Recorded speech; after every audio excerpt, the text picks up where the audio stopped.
Given this hearing will be the truth, the whole truth, and nothing but the truth. Thank you. You can put your hand down.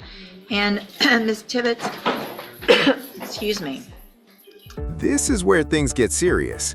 What looks like a routine courtroom roll call is actually the beginning of a potentially life-altering decision. Deferred probation sounds lenient, but here's the catch. One wrong move, and the judge can pull the plug. The real question is, did that just happen?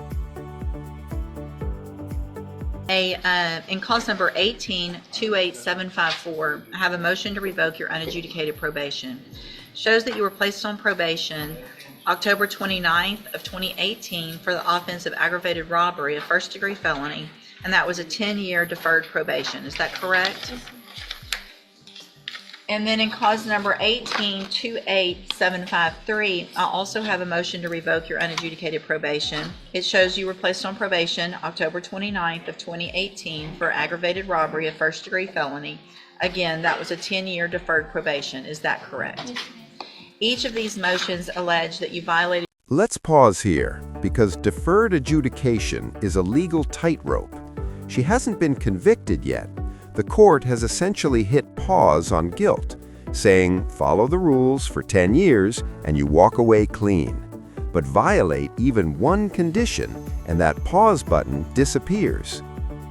Probation. Count one in each motion alleges that you committed the offense of burglary of a building March 22nd of 2025 in Jefferson County, Texas. And is that true or not true? Not true. Count two in each case alleges that you provided a urine sample March 18th of 2025 that tested positive for methamphetamines and marijuana. And is that true or not true? True or not true? True. Count three in each of the cases alleges that you were at a location other than your residence at 11:15 p.m. March 22nd of 2025. And is that true or not true? I'm sorry? Not true. Okay. Count four in each case alleges that you are behind in your court-assessed fees, and it's just a little bit in each case, $29 in one and $37 in the other. Is that true or not true? Yes, true. Did you enter your pleas of truth? This right here is the moment that matters. She denies the burglary, but she admits to failing the drug test. And legally, that's all the judge needs. One proven violation is enough to revoke probation entirely. Everything else becomes background noise. True in each of the cases to counts 2 and 4 freely and voluntarily. The counts that you pled true to, 2 and 4, did you do that voluntarily? Yes, ma'am. And did you plead true to those counts because those two are actually true? Yes, ma'am. All right, then I'm going to find that you entered your pleas of true to counts 2 and 4 freely and voluntarily. Find those counts true, find sufficient evidence in each case to find you guilty and revoke your probation, but I'm not going to do that today. I'm going to reset your cases for a hearing.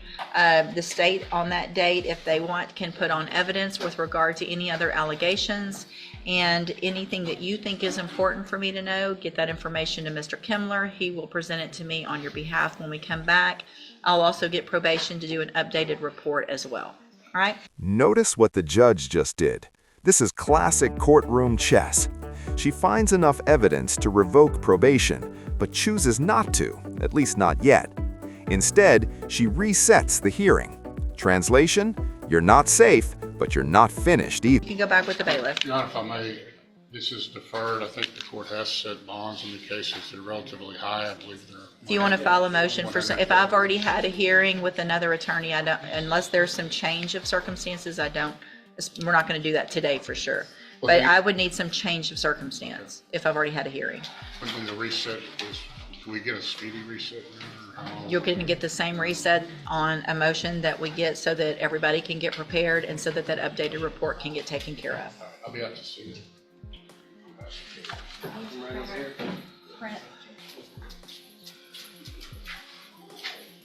Good morning, sir. You are Brandon Cello? And in cause numbers, or in cause number, I'm sorry. Is there two cases? Yeah. 19-32403 and 19-32404. Mr. Simon, good grief. Sorry, Miss Simon. Mr. Chillo is on probation in each of those cases, was here previously and entered pleas of true to motion to revoke probation to counts 1, 2, 3, 5, and 7. I've received an updated report, and has everyone had an opportunity to review that report? Yes. Any additions or corrections to that report? Nothing finished. Judge, the only thing I have is, in speaking with Mr. Hoffpower last week, it was not his position, I don't believe, to put on any additional evidence because of the fact that Mr. Chillo pled true to count 1. The others just kind of actually patterned that, and based on Ms. Simon's recommendation, continuing him on probation with JCDI. We don't have evidence of that. If the court needs it, we can get it. But I No, believe are that y'all case in has been agreement filed. with that recommendation, Ms. Malfino? Ms. Simon is. And Ms. Simon, that's still your recommendation? You believe that? It looks like, for the most part, Mr. Chillo, you've been doing everything you're supposed to, especially on the type of probation you're on, which is great, and that gives me less concern. But it looks like there have been some issues specifically with some drug usage that you need some help for, and probation is willing to give you that help and keep you on probation. I want to make sure you understand, if I go along with this today and continue you on probation, and if you violate again in any way, it is probably not going to go as well as it's going to today. Do you understand? Yes, ma'am. All right, then I'm going to find that you entered your pleas of true to counts 1, 2, 3, 5, and 7 freely and voluntarily. Find those counts true. Find sufficient evidence in each case to find you guilty and revoke your probation, but I'm not going to do that. This is the fork in the road moment. Same courtroom, different outcome. Unlike the first defendant, this one admits the violations early, and that honesty changes everything. Probation officers and judges value accountability far more than perfection. I'm going to continue you on probation in each of your cases in order that, as a condition of that probation, you enter and successfully complete the JCDI program. You will be on the high-medium caseload, so you're going to be going to probation more often. You're going to be going to JCDI. If you test positive, if you continue to violate in any way, you're going to be back in here, and again, we're not going to have such a nice conversation. Do you understand? What you're on probation for is extremely serious. I appreciate that you're doing that part of your probation well, but I want to make sure you know you have to do all of it. Okay? All right. Good luck to you, sir. Thank you, Ms. Simon. Thank you, Judge. Thank you, Mr. Lewis.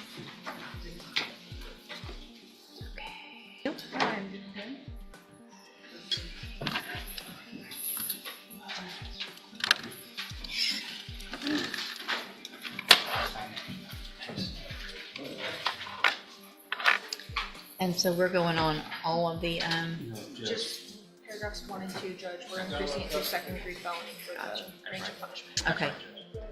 Let me get that pulled. Okay, thank you. Good morning, sir. Are you Chad Holland? And Mr. Holland, Ms. Minaldi's here. I know she's visited with you this morning on behalf of Mr. Gertz. And are you fine going forward with your plea this morning with Ms. Minaldi? Thank you. And will your client waive the formal reading of the indictment? Yes, Judge. Your Honor, for the record, state will proceed on counts 1 and 2, and will abandon the remaining enhancement. Thank you, Mr. Coleman. Mr. Holland, in cause number 24, DCCR 1616, the state is elected to proceed on counts 1 and 2. Count 1 is the offense that you're charged with, which is fraudulently securing a document by exception, or by execution, and that's from December 30th of 2023.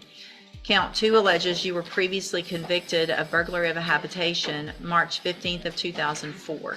And how do you plead to that charge? And is that prior conviction true? Did you enter your plea of guilty and true freely and voluntarily?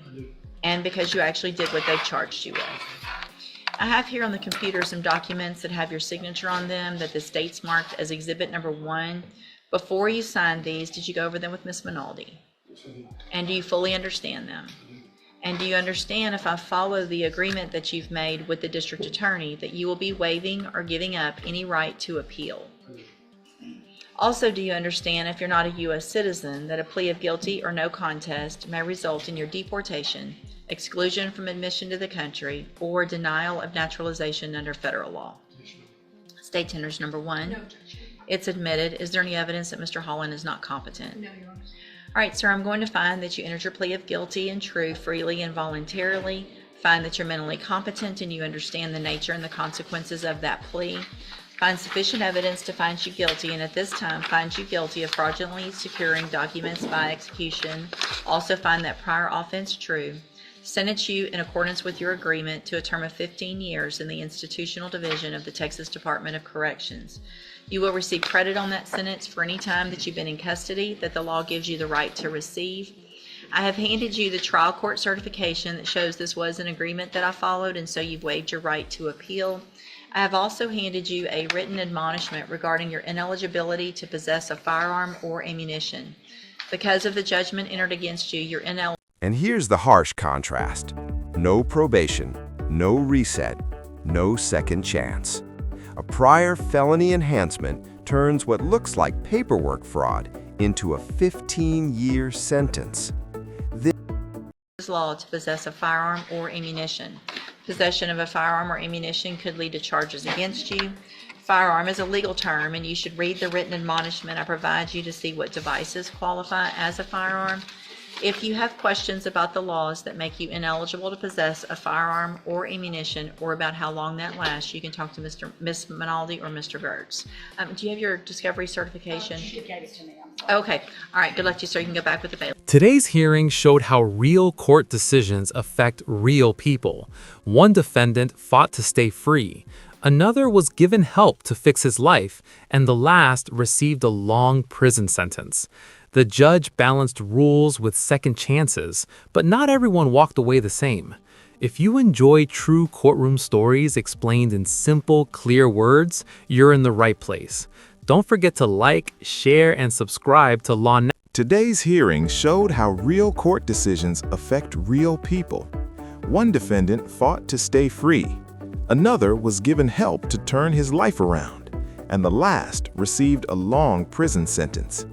The judge balanced rules with second chances, but not everyone walked away the same.